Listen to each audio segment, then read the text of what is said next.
This is the story of a man named Stanley. Stanley worked for a company in a big building where he was employee number 427. Employee number 427's job was simple.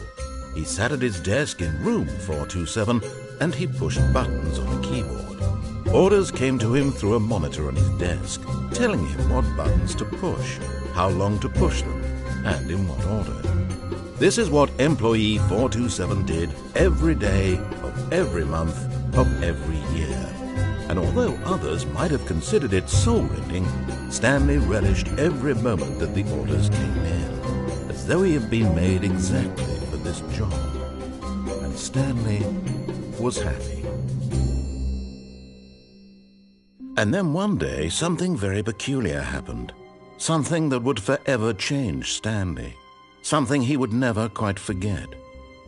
He had been at his desk for nearly an hour when he realized that not one single order had arrived on the monitor for him to follow. No one had showed up to give him instructions, call a meeting, or even say hi. Never in all his years at the company had this happened, this complete isolation. Something was very clearly wrong. Shocked, frozen solid, Stanley found himself unable to move for the longest time. But as he came to his wits and regained his senses, he got up from his desk and stepped out of his office.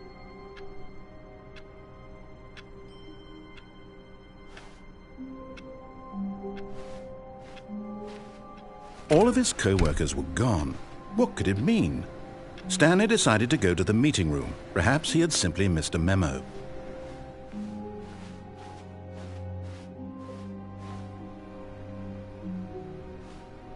Stanley picked up the bucket.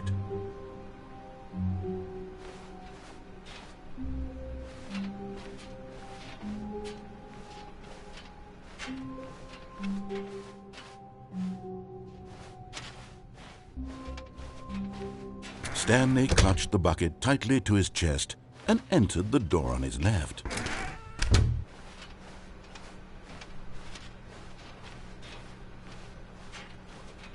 Still no one was here.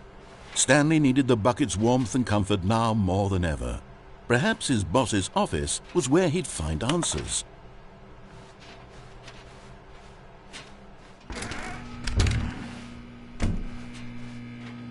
Oh, Stanley, can you feel it?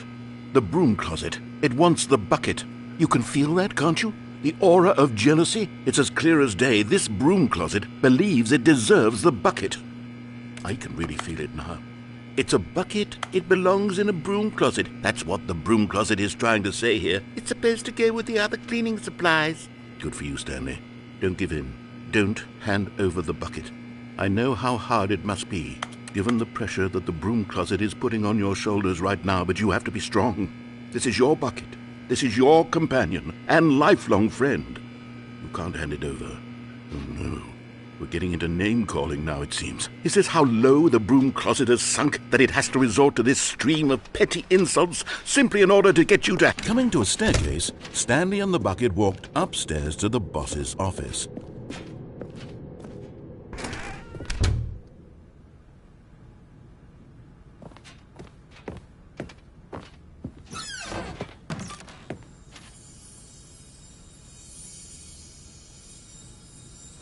You found one of them. One of the miniature Stanley figurines. Remember, no reward for collecting all of these, only the intrinsic pleasure of a job well done. You can't buy that sort of happiness, Stanley. God knows I've tried. So, I implore you to savor each and every moment you come across one of these beautiful figurines.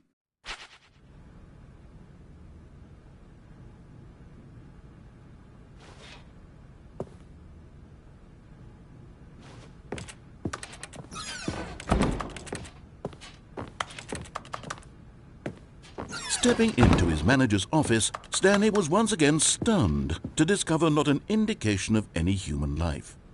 Crushed by the weight of this revelation, Stanley may have broken down into an emotional dumpster fire if not for the soothing presence of the bucket. Even now, in his darkest of hours, did the bucket's warmth and guiding light pierce the dark clouds of confusion and chaos. It would be with him always. The bucket would, and he knew it. The two of them were inseparable. At this point, Stanley was so absorbed in the tender spiritual connection he shared with the bucket that he didn't notice the keypad behind the boss's desk. Nor in his bliss of simply being near the bucket did he have any notion that the PIN number for the keypad was 2845.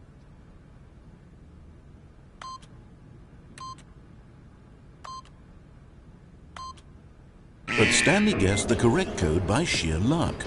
Was it that the bucket knew all along? Was the bucket guiding him? Yes, this is certainly the most logical explanation.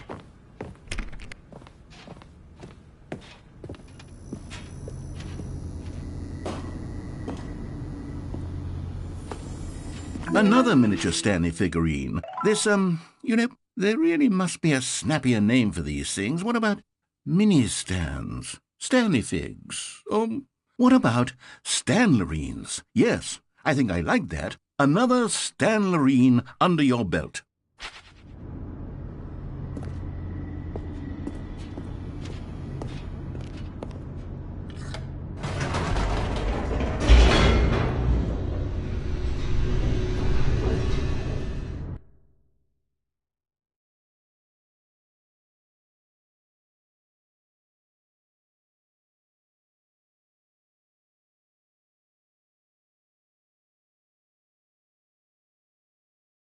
The elevator raced downward, plummeting towards an unknown fate. It would be all Stanley could do to keep himself together, if not for the bucket. Soothing him, comforting him, reassuring that in this darkest moment of uncertainty, he would be all right. The bucket is here for you, Stanley. Everything will be fine. Stanley and the bucket walked straight ahead through the large door that read, Mind Control Facility. Although this passageway had the word escape written on it, the truth was that at the end of this hall, Stanley and the bucket would both meet a violent death. The door behind them was not shut. Stanley and the bucket still had every opportunity to turn around and get back on track. At this point, Stanley and the bucket were knowingly walking forward into a very painful death for each of them.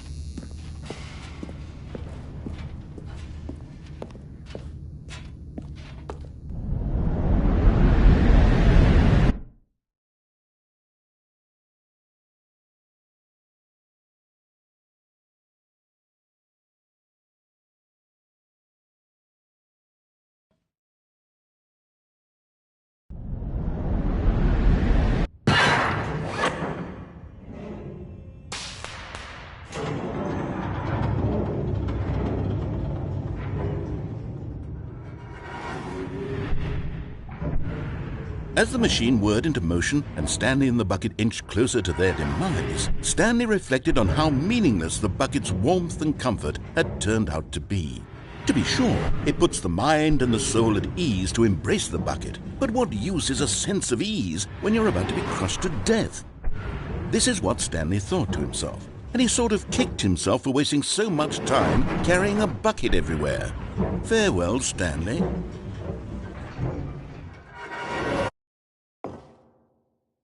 "Farewell, Stanley," cried the narrator, as Stanley and the bucket were led helplessly into the enormous metal jaws. In a single visceral instant, the bucket's life came to an end as it was crushed violently to death.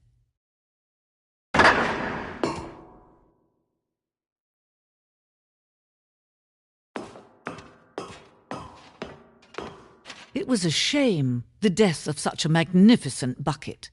It's true that all buckets are radiant in their own way, but this one stood above the rest.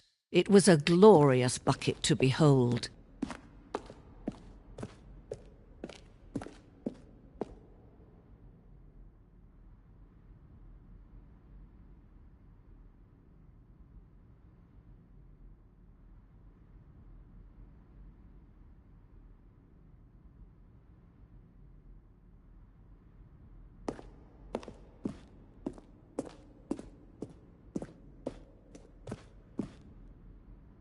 Can you see how arrogant it was for Stanley to take a bucket like this and to claim it for his own? Can you see the hubris that blinded him? Can you see that the bucket is far more noble than Stanley will ever be in his short life?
No man can own a bucket, and certainly not a bucket as dazzling to behold as this one.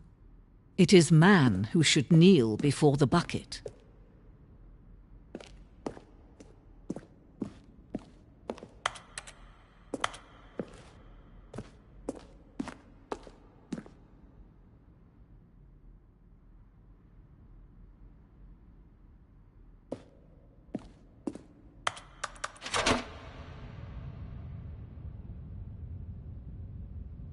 But there is something we can do together, you and I, that will right this terrible wrong. Let Stanley die. Let him be crushed by the machine. Don't reset the game. Don't give him another opportunity to run off with another beautiful bucket. We can save the world's buckets from their treatment as tools and implements if only we let Stanley die together. The bucket shall take its place as ruler, as leader, as commander of a new world, a new vision.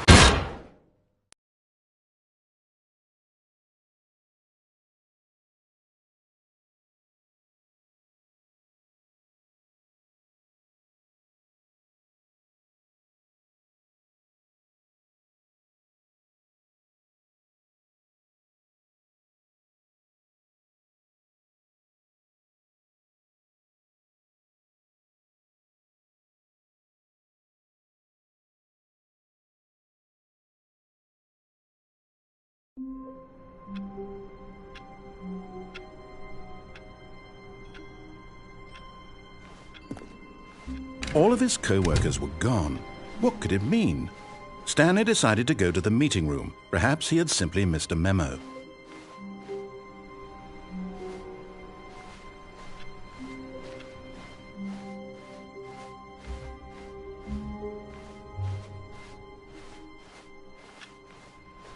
Stanley lifted the bucket into his arms, and a wave of comfort rushed over him.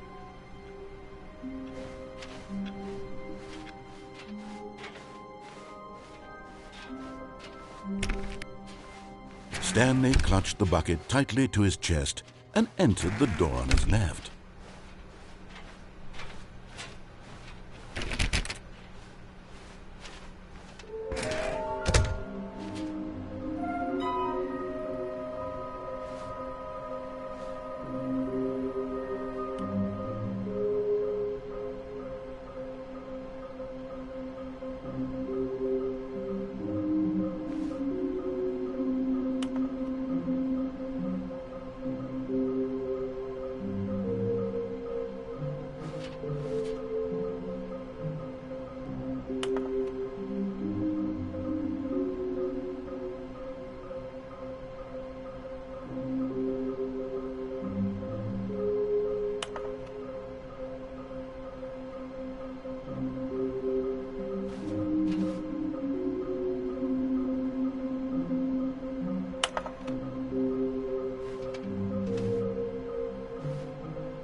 Stanley, can you feel it? The broom closet. It wants the bucket. You can feel that, can't you? The aura of jealousy. It's as clear. Coming to a staircase, Stanley and the bucket walked upstairs to the boss's office. Okay, I'm going back to the name of these little Stanley figurines, and now I'm torn between Stanlerines and Figlies. What do you think, Stanley? What name better encapsulates the intrinsic sense of happiness that you get from seeing a small number in the corner of your screen go up by 1? Let me sit on it. I'm sure it will come to me.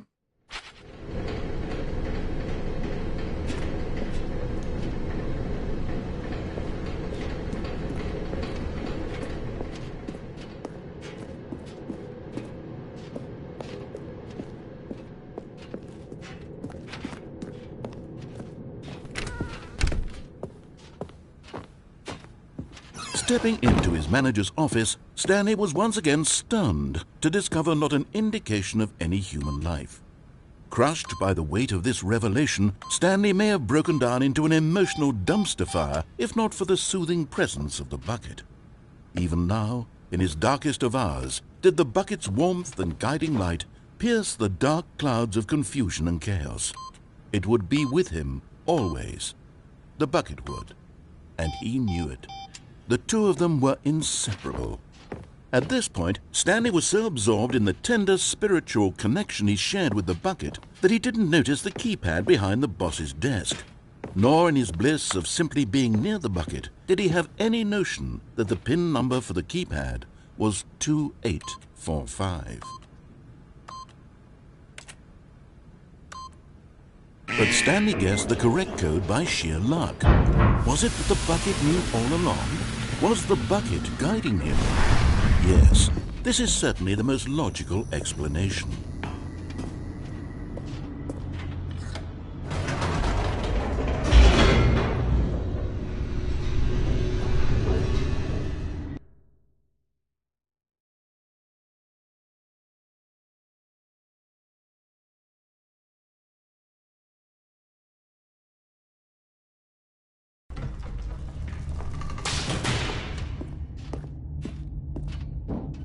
Stanley and the bucket walked straight ahead through the large door that read, Mind Control Facility.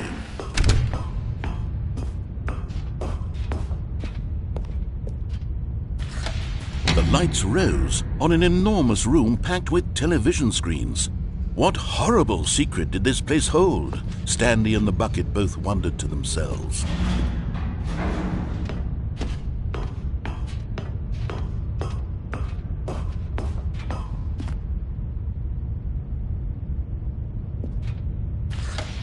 The monitors jumped to life, and Stanley nearly dropped the bucket in shock. Everyone in the office was being videotaped, monitored like guinea pigs. The bucket had never seen anything like this, and it very nearly burst into tears as Stanley cradled it gently, reassuring it that everything would be fine.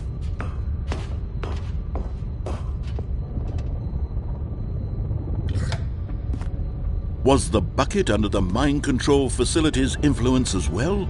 Had the bucket been told to do things it didn't wish to do? What kinds of things does a bucket want to do or not want to do in the first place? These questions raced furiously in Stanley's feeble mind.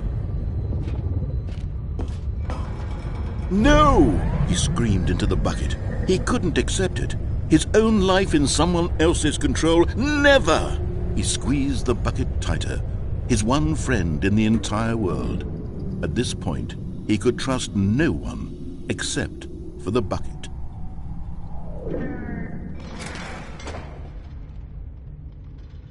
But here was the proof. The heart of the operation. Controls labeled with emotions, happy or sad or content.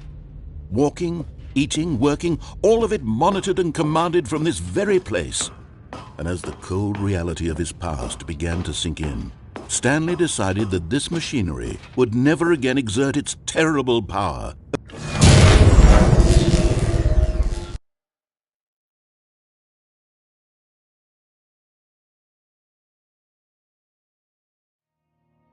Stanley and the bucket waited in blackness. Was it over?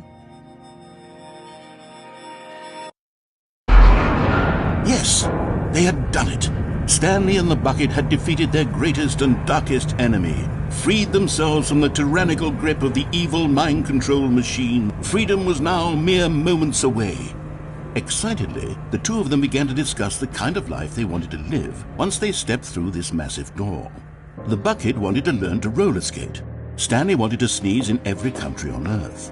Both of them wanted to begin watching a movie, any movie, but then stop it halfway through and begin watching it in reverse from the end.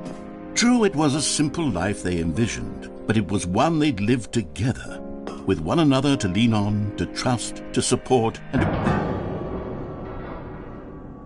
What? Wait. What was happening? Why had the door stopped? Was Stanley and the bucket not about to be freed? An unbearable silence filled the room, lingering in uncertainty, until finally the truth hit Stanley square in the face. This building did not want the bucket to leave. Even the facility itself recognized the incredible calming presence of the bucket, needed the soothing warmth of the bucket, would go to any lengths not to part with the bucket. No. Stanley can't leave this place. Not while he has such a precious bucket in his arms. Not while this building has anything to say about it. Stanley realized he would never again leave this very room.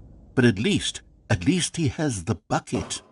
To be trapped eternally in darkness isn't really so bad, Stanley thought to himself. As long as I have my bucket with me, right? I'll be okay, won't I? Stanley gulped. Very soon now, he was about to find out.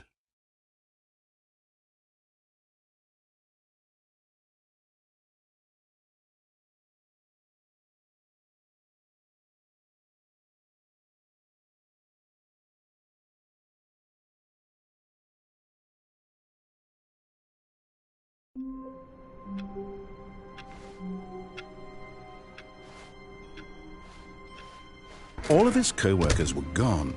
What could it mean? Stanley decided to go to the meeting room. Perhaps he had simply missed a memo.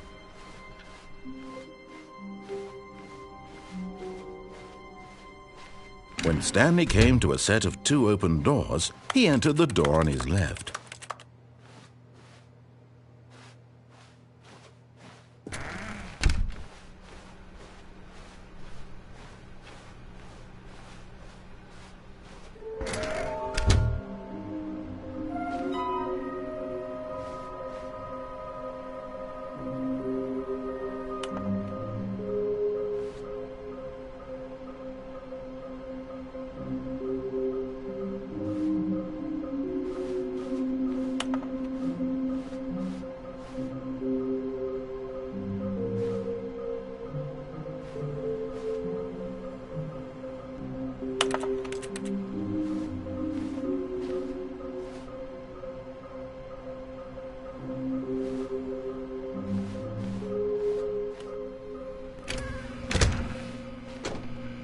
Stanley stepped into the broom closet, but there was nothing here, so he turned around and got back on track.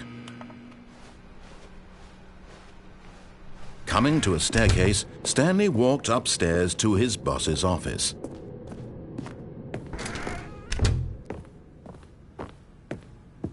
Stepping into his manager's office, Stanley was once again stunned to discover not an indication of any human life. Shocked, unraveled, Stanley wondered in disbelief who Stanley was in such a rush to get through the story as quickly as possible, he didn't even have a single minute to just let the narrator talk. That kind of anxiety isn't healthy, so he relaxed for a few moments with some calming New Age music.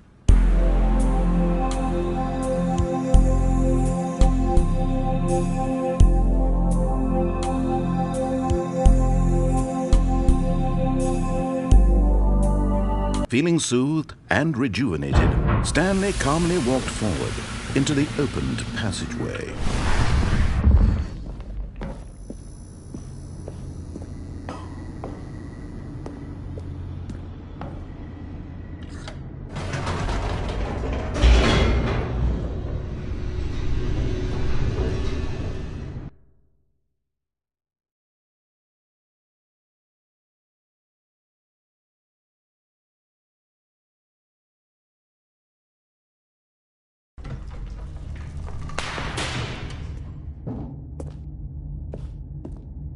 Stanley walked straight ahead through the large door that read Mind Control Facility.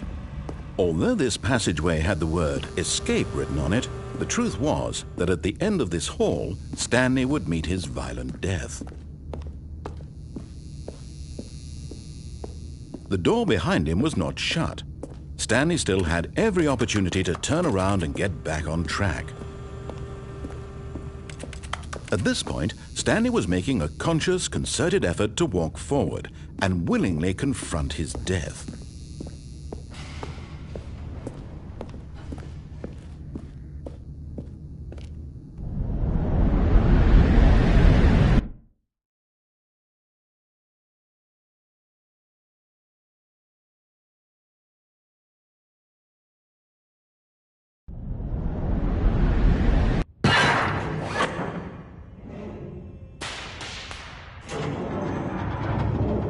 As the machine whirred into motion and Stanley was inched closer and closer to his demise, he reflected that his life had been of no consequence whatsoever.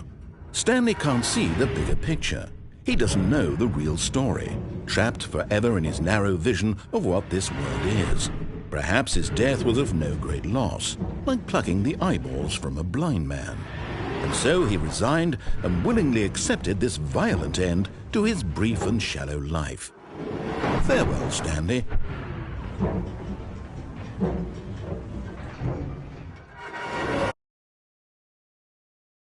"Farewell, Stanley," cried the narrator, as Stanley was led helplessly into the enormous metal jaws.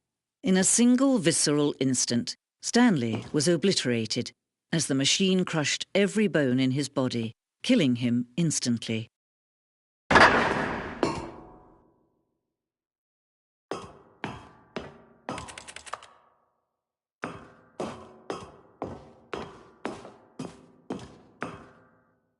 And yet it would be just a few minutes before Stanley would restart the game, back in his office, as alive as ever. What exactly did the narrator think he was going to accomplish? When every path you can walk has been created for you long in advance, death becomes meaningless, making life the same. Do you see now? Do you see that Stanley was already dead from the moment he hit start?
Oh, look at these two. How they wish to destroy one another. How they wish to control one another. How they both wish to be free.